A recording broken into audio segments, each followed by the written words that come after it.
I've been steadily building up my burgeoning Imperial Guard army, and if you've been following along, you know that I'm focusing more on the Krieg side of the model range. I've been doing the easy stuff so far, focusing on models that are specifically Krieg, or are at least generic enough to read as Krieg with just a little bit of work. But I kinda worked through all the obvious things already. I've got a few Leman Russes, a Sentinel or two, the Solar Auxilia line is a fantastic place for Krieg models by the way, and I've got a decent start on the infantry. But the one thing I'm missing is a Rogal Dorn. The only problem is that this is kind of Cadian coded to the core. It looks like a jumble of Cold War and World War II tanks that fit the Cadian aesthetic, but not the Krieg one. So today let's go ahead and fix that. Welcome to Gone Hollow Minis, my name is Colt, and today we're building a ground up Krieg themed Rogal Dorn.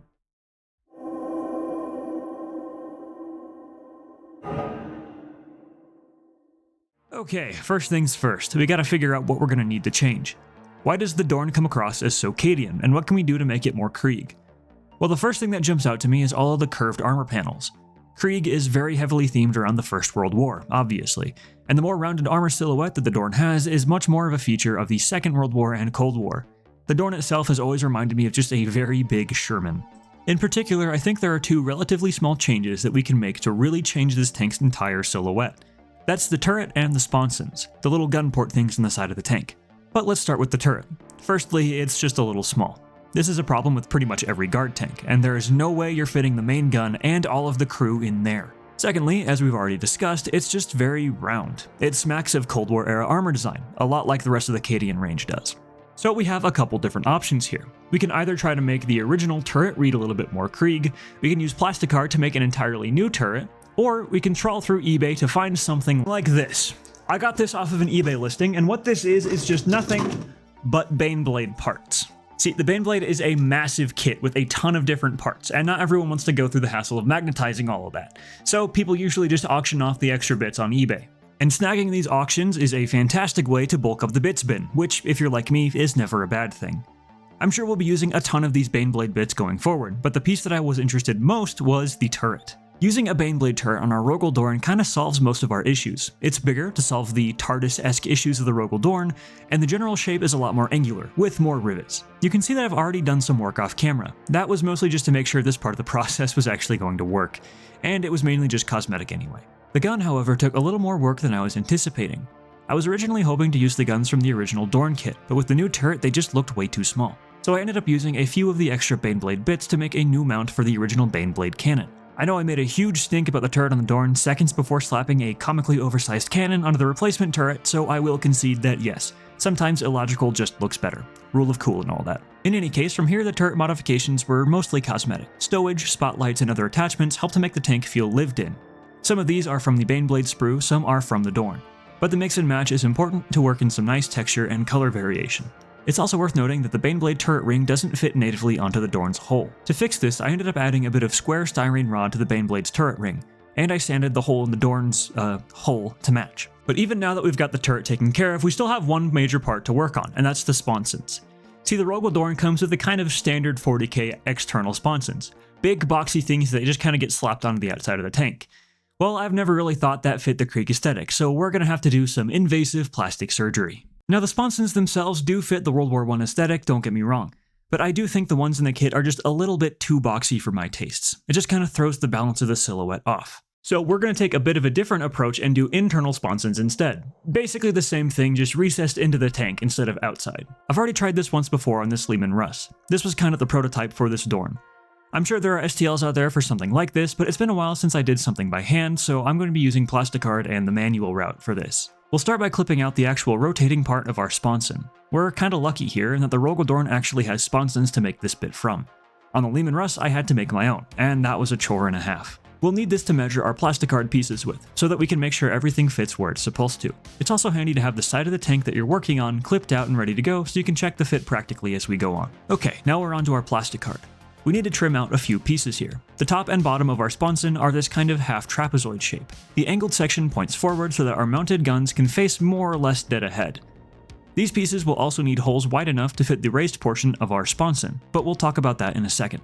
So using our plastic piece as a guide, we're going to start by cutting out just one of those trapezoid shapes. The square portion needs to be large enough for the rotating part to fit wholly within it without overhanging either the front or the back. The angle on the front should be fairly shallow. We want this to be able to point more or less forward, so try to visualize what that'll look like as you're sizing up your template. Now you can go ahead and get to cutting. I was able to use a pair of craft shears, but you can score these lines with an X-Acto knife and then just snap it out as well. Once you have your shape, go ahead and drill a hole in the middle of the square portion, then widen it until it fits the raised registration on top of the rotating mantle. Now we're going to need 3 more of these, so once we've got it sanded and refined to the right shape, we can use this first one as a template. These parts on either side will be exactly the same, we'll just flip them during assembly, so don't worry about mirroring anything. Once those are cut out, we'll need to make walls for the back segments. I do this by cutting a single strip that's a bit taller than I need, and long enough to make all 3 parts of the wall. Starting from one end, I glue one segment at a time, cutting them around each corner and gluing as I go.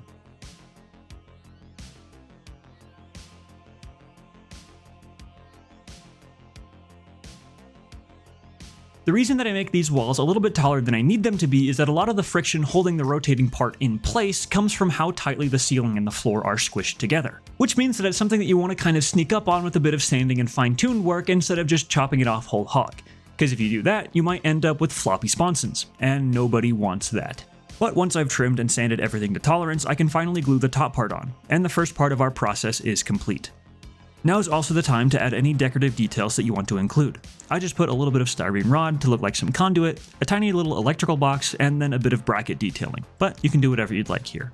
And it goes without saying, now is also the time to do the other side as well. Make sure to double check which way each sponson is pointing. You don't want to end up with 2 left sponsons.